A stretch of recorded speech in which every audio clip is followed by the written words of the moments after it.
Welcome to Jayasree's kitchen. இன்னைக்கு நம்ம பருப்பு போலி பண்ணுறதை பார்க்க போகிறோம். பருப்பு போலி நான் ஒரு 25 போலி பண்ணலான்னு இருக்கோம் அன்றைக்கி. ஆனால் எனக்கு மதுரையில் இருக்கும் பொழுது பருப்பு போலி 25லாம் போறவே போகாது. என்னன்னு கேட்டால் நாங்கள் நிறைய பேர் எங்கள் காலத்தில். ரெண்டாவது எனக்கு ஃப்ரெண்ட்ஸு பக்கத்தான் அடுத்தா எல்லாரும் வந்துடுவா. போலி பண்ணுற மாமினா எல்லாரும் வந்துடுவா. அப்படி இருக்கும் பொழுது ஒரு 50 போலி பண்ணி வாசல் உட்காந்து எல்லாரும் ஜாலியாக சாப்பிட்டு போவோம்.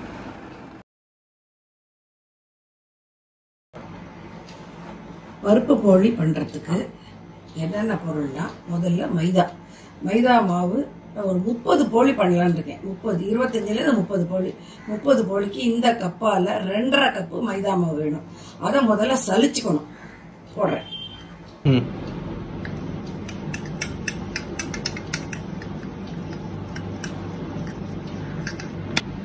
இதுதான் 2.5 கப்பு நம்ம சலிச்ச மாவு. மைதா மாவு 2.5 கப்பு சலிச்சது. இதோட இப்போ என்ன செய்யணும்னா, இந்த உப்பு வந்து ஒரு இந்த ஸ்பூன், அந்த மாவுக்கு தகுந்த உப்பு இவ்வளோ போட்டுடணும். போட்டுட்டு மஞ்சப்பொடி, கலர் கொடுக்கும், இல்லைன்னா வெள்ளை வெள்ளையர் இருக்கும். அதனால மஞ்சப்பொடி இந்த விளவு. இப்போ இந்த மாவுல உப்பு மஞ்சப்பொடியும் சேர்த்துருக்கோம். இதை நல்லா கலந்துக்கணும். ஒன்று பட்டுற மாதிரி கலந்துக்கணும். நல்லா கலந்துட்டு தண்ணி சும்மா சாதாரண வாட்டர் தான், வெந்நீர்லாம் இல்லை, சாதாரண வாட்டர் 1 கப்பு. நான் இதுக்கு 1 கப்பு விடுறேன். இன்னும் கொஞ்சம் வேணும்னா ஊற்றிக்கலாம். நான் பிசைஞ்சுட்டு பார்த்துட்டு ஊற்றிக்கணும். கப் தண்ணி ஊற்றி நம்ம பிசைஞ்சிருக்கோம். பிசைஞ்சதில் இன்னும் கொஞ்சம் தண்ணி தேவைப்படுறது. ஏன்னா இது இன்னும் கொஞ்சம் நெகிழ இருக்கணும். அதனால அப்போ இன்னொரு 1/2 கப் தண்ணி ஊற்றிக்கலாம். 1/2 கப் தண்ணியை ஊற்றி பிசைஞ்சுக்கணும்.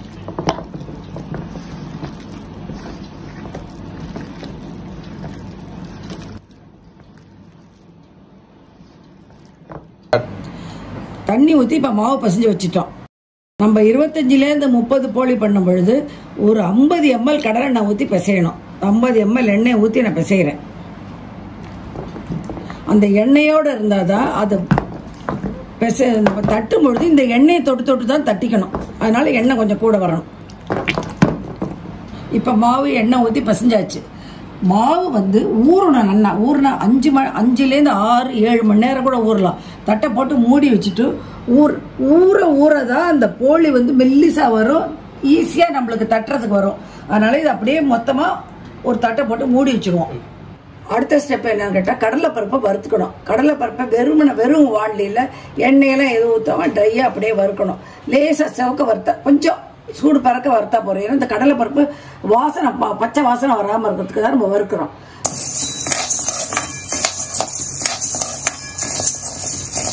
லோ ஃப்ளேமில் வச்சு வறுத்தாச்சு. இந்த வறுத்தது போகிறோம். இதுக்கு பிறகு கேஸை ஆஃப் பண்ணிடணும். ஆஃப் பண்ணிவிட்டு இதை என்ன செய்யணும்னா 1 ஹவருக்கு தண்ணியில் ஊற வைக்கணும்.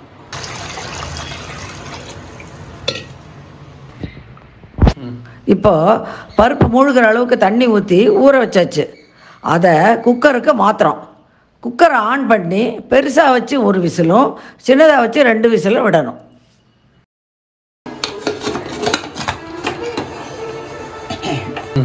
குக்கரில் போட்டாச்சு.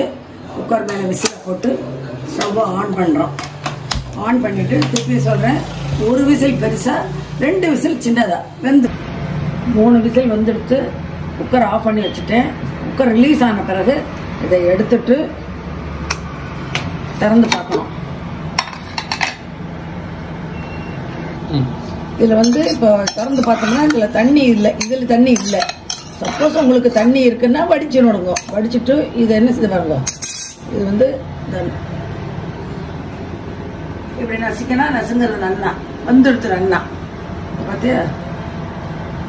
இதுக்கு பிறகு ஒரு மிக்சி ஜாரில் போட்டு அரைக்கணும். மிக்சி ஜாரில் ட்ரான்ஸ்ஃபர் பண்ணணும். இது மிக்சி ஜாரில் நான் ட்ரான்ஸ்ஃபர் பண்ணிட்டேன். என்னோடது நல்லா ஆறிடுத்து. அதனால நீங்கள் சூடோடு போட்டு மிக்சியில் அரைக்காதீங்க. மிக்சியும் கெட்டு போயிடும். அதனால மிக்சி ஆறின பிறகு இதை போட்டுருக்கேன். இப்போ நான் அரைக்க போகிறேன். இப்போ மிக்சியில் அரைச்சிருக்கேன். ஆனால் ரொம்ப நைஸாக அரைக்கல, இன்னும் கொஞ்சமாக அரைச்சிருக்கேன். அரைக்கிறதுல அதோட ஏலக்காய் தூள் போட்டிருக்கேன். போட்டுட்டு தேங்காய் இப்போ திருவினர் 1.5 கப்பு தேங்காய் போடணும். இதில் தேங்காயும் போட்டு அரைச்சிக்கணும். திருவின தேங்காய் தண்ணியே ஊற்ற முக்கால்வாசி இதை அரைச்சி எடுத்துட்டோம். இதில் வந்து நம்ம வெல்லம் சேர்க்கணும். வெல்லம் சேர்த்தாதான் இன்னும் நைஸாக வரும். நான் இப்போ இதை 1.5 கப்பு வெல்லம் போட்டு அரைக்கிறேன். வெல்லம் போட்டு கலர்னோம்னா எனக்கு கொஞ்சம் லூஸாக இருக்கு இல்லையா, இது என்ன செய்யணும்னு கேட்டால், உங்களுக்கு வந்து அப்படி கெட்டியாக ரொம்ப அரைக்கிறது கஷ்டமாக இருந்தால் சொட்டு தண்ணி ஊற்றிக்கோங்க, அப்போ தான் அரையும் நல்லா. இது கெட்டியாக இல்லைன்னு கொஞ்சம் லூஸாக இருக்கு இல்லையா, இது என்ன செய்யணும்னு கேட்டால் ஒரு வாண்டிலியில் வச்சு அதில் சொட்டு நெய்யை ஊற்றிக்கணும். ஒரு ஸ்பூன் நெய்யை ஊற்றிக்கணும். ஊற்றிட்டு இதை போட்டு கலர போகிறோம். கலர்னா கெட்டியாக வந்துடும், அப்படியே பந்து மாதிரி வந்துடும். ஒரு ஸ்பூன் நெய் ஊற்றிருக்கேன். கேஸ் ஆன் பண்ணிக்கிறேன். நெய் காஞ்சிடுத்து என்ன. இப்போ இந்த இதை பூரணத்தை கொட்ட போகிறோம். இதில்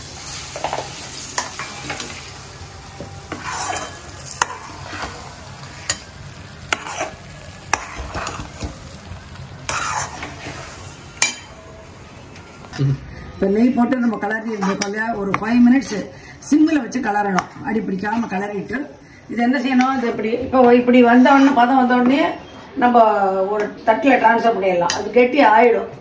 ஏன்னு கேட்டால் கடலை பருப்பு தானே அது, அதனால கெட்டி ஆகிடும். இதை ட்ரான்ஸ்ஃபர் பண்ணிடுறேன். அடுப்பு அணைச்சிடணும்.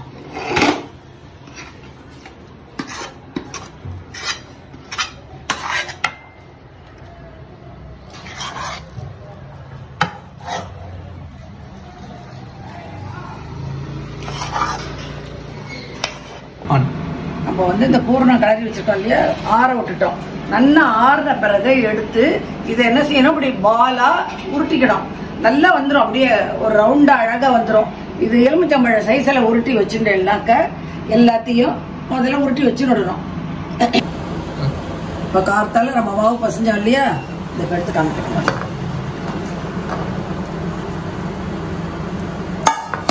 இதை நல்லா ஒரு தடவை கையால அப்படி பிசைஞ்சுக்குங்க. பிசைஞ்சுட்டு இந்த எண்ணெய் அப்படியே எண்ணெய் தனியாக வந்திருக்கும். என்னன்னா இதை தொட்டுன்னு தான் நம்ம தட்ட போகிறோம் போலி. அதனால இதை மாதிரி அந்த பால் வந்து பெருசாக இருக்கும். இது அதை விட கொஞ்சம் சின்னதாக இதை மாதிரி சைஸில் இப்படி ஓரமாக வச்சுக்கோ.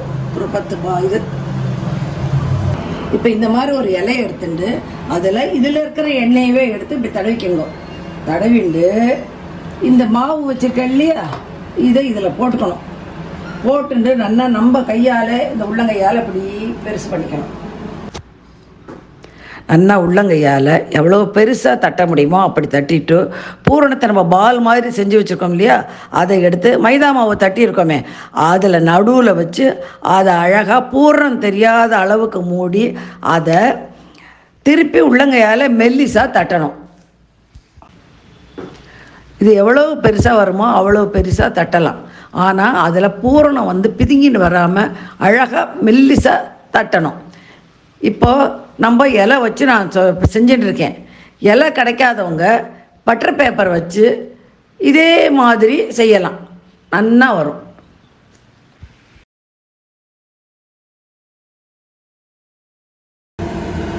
தோசைக்கல்லை வச்சு அடுப்பில் சிம்மில் முதல்ல நல்லா கொஞ்சம் காயட்டும். அதுக்கு பிறகு சிம் ஆக்கிடணும். சிம்மில் வச்சுட்டு இப்போ இதை வந்து எடுத்து அதில் போடணும்.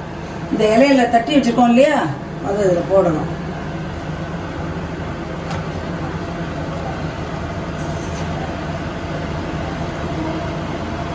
போட்டுட்டுலாம் அந்த சூடுலேயே அப்படியே எடுக்க வந்துடும். அழகாக எடுக்க வந்தோடனே சொட்டு நெய்,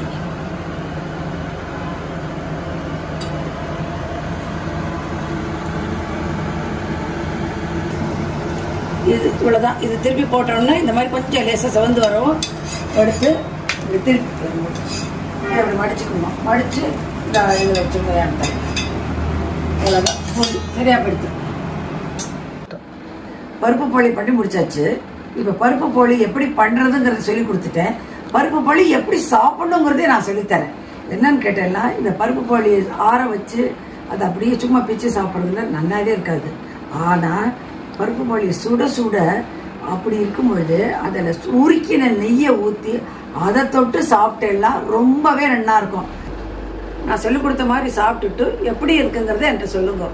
தேங்க்யூ ஃபார் வாட்சிங்.